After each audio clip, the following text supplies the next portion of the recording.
le club de Richard Findiquian. Caviar Pétroussian, partenaire du club Ararat TV.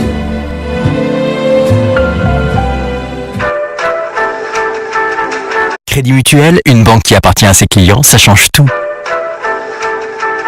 Découvrez les saveurs grecques du restaurant Mavromatis du centre Prado à Marseille avec le club Ararat TV. Le club Ararat TV de Richard Findiquian. Spécial Foire internationale de Marseille. Nous avons le plaisir d'accueillir Jean Montagnac. Jean Montagnac, bonjour.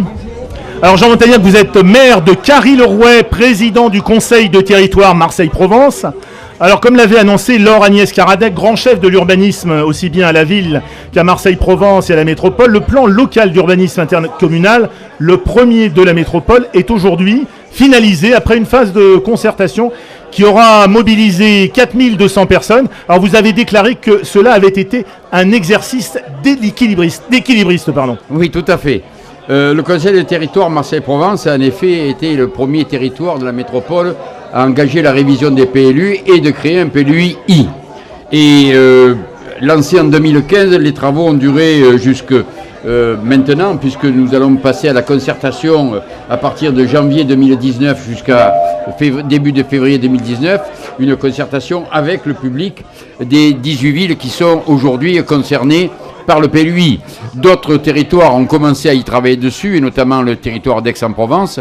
Mais aujourd'hui, la démonstration de l'efficacité et du travail réalisé, c'est le territoire Marseille-Provence qui l'a initié et qui est, si vous voulez, le porte-parole auprès des autres maires et des autres territoires de la façon dont nous avons étudié et travaillé avec les CIQ, avec les élus, avec les habitants des 18 villes de Marseille-Provence. Alors Jean Montagnac, précisons que ce document unique, un pavé de 10 000 pages, synthétise et harmonise les 13 PLU et 5 plans d'occupation des sols de 18 communes.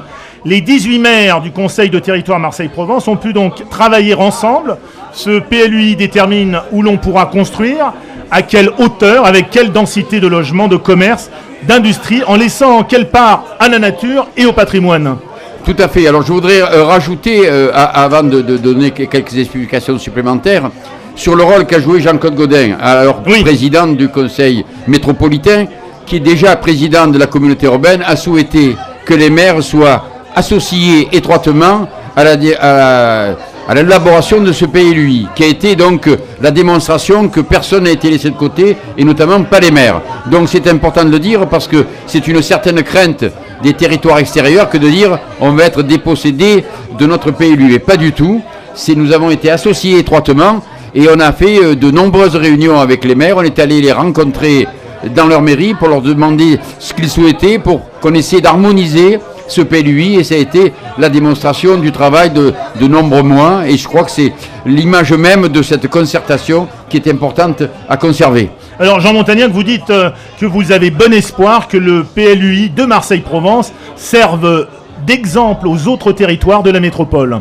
Tout à fait. Il faut penser que ça a été l'exemple avec Marseille-Provence, le territoire de Marseille-Provence, mais maintenant il faut que les autres territoires, et je citais tout à l'heure Aix-en-Provence et les autres, Martigues, Salon, Aubagne, etc., pour qu'on puisse justement harmoniser ce PLUI qui va être la concrétisation des 92 villes qui composent aujourd'hui la métropole, mais qui également composent les territoires qui aujourd'hui sont un peu craintifs de cette opération PLUI, et je le répète, ils n'ont qu'à regarder comment nous avons travaillé, nous, à Marseille-Provence, pour se dire qu'ils ne seront pas laissés de côté, au contraire.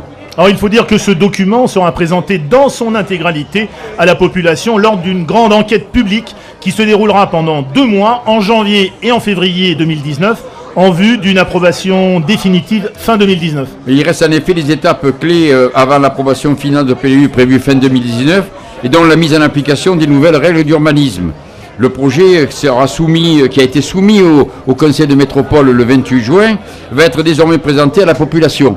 Et il va y avoir dans chaque ville de notre territoire des commissaires enquêteurs qui vont être à la disposition du public. Il va y avoir également des délégués qui vont pouvoir accompagner sur le terrain les gens pour leur expliquer de vive voix ce qui va se passer que vous disiez, la hauteur, la densité, etc., etc. Et à partir de ces documents qui vont être dressés par les commissaires enquêteurs, il y aura ensuite plusieurs présentations et puis la finalité à la fin de l'année, en principe 2019.